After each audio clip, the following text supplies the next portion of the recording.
There are numerous theories about the world and its people that have left us bewildered, but some strange theories about the ancient world will leave you shocked. Hey everyone, welcome back to another amazing video on Curiosus Media. In today's video, we'll be exploring some of the strangest, most intriguing theories about the ancient world. From mysterious civilizations to unexplained phenomena, you won't believe the wild stories we've uncovered. So get ready, buckle up, and let's dive into these top 5 strange theories about the ancient world. Number 5. Americans who were Carthaginians. The idea that the ancient Phoenician navigators of Carthage could have discovered America is an enduring one. It has been suggested by several people over the centuries, from the French Count Antoine Court de Gobelin in the 18th century to geology professor Marc-Louis Meneman in the 21 Saint. There is even a claim that the Toltecs, who conquered the Maya, were descended from Phoenicians who fled the destruction of Carthage by sailing across the Atlantic. But the theory doesn't end there. According to Professor Hans Gifhorn, Carthage may have had a secret route to the port cities of the Gulf of Mexico and even across the sea to South America. The theory goes that Carthaginian merchants and Celtic mercenaries used this route to build a fortress and escape the Romans, and eventually became the ancestors of the fair-haired Chachapoya people of Peru. It is an intriguing thought that the ancient Carthaginians could have traveled to America and left behind a legacy, even though the evidence is circumstantial. Number 4. Xiao and the Black Sia. The Afrocentric theory of history has certainly been a controversial one, and its proponents have had to face many opposers. Despite this, it has been able to garner a considerable amount of attention and interest. Could it be possible that some of the earliest inhabitants of the Chinese mainland were Black Africans? If so, it would certainly be a groundbreaking discovery. Early anthropological findings have indeed identified the original inhabitants of southern China as being oceanic Negroids. However, this classification was based on physical appearance and not genetics. It is also true that certain Chinese dynasties have been associated with Africans, but the Zhou dynasty was considered the first Mongoloid dynasty. Furthermore, Clyde Winter's linguistic argument has been challenged due to its anachronistic nature.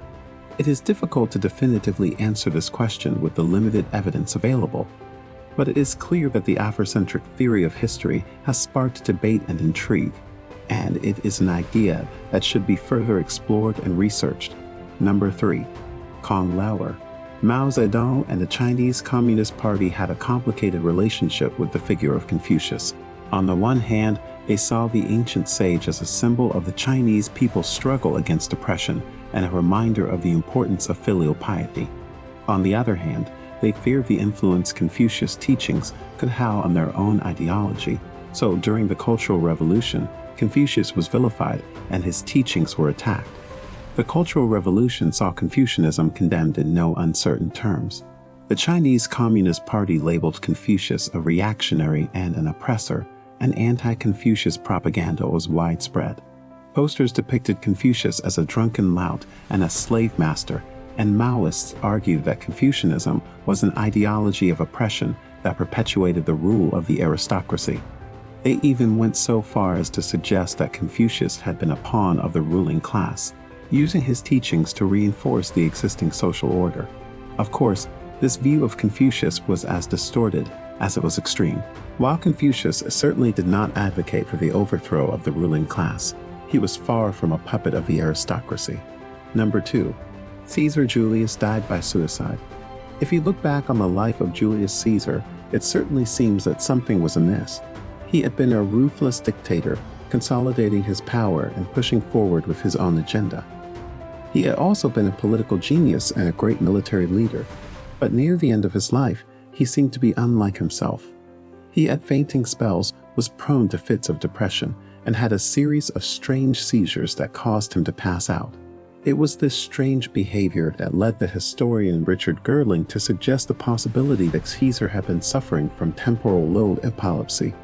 If this was the case, it would explain why Caesar took certain irrational actions near the end of his life.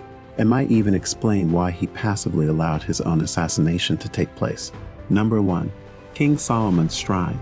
The mystery surrounding the Temple of Solomon has captivated the imaginations of people for centuries. It has been linked to Freemasonry, occultism, and even conspiracy theories, all of which have contributed to its intrigue.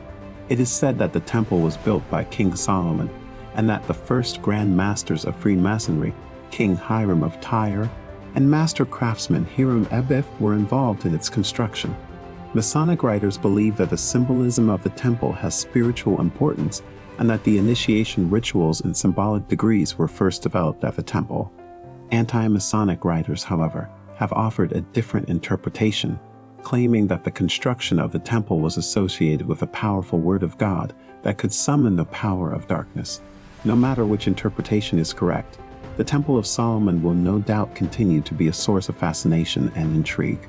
Its significance in history and mythology will likely remain a mystery for many years to come. Thanks for watching. We hope you enjoyed learning about these strange and fascinating theories about the ancient world. Who knows, maybe one day we'll figure out the truth behind them. Until then, be sure to check out our other videos. Bye.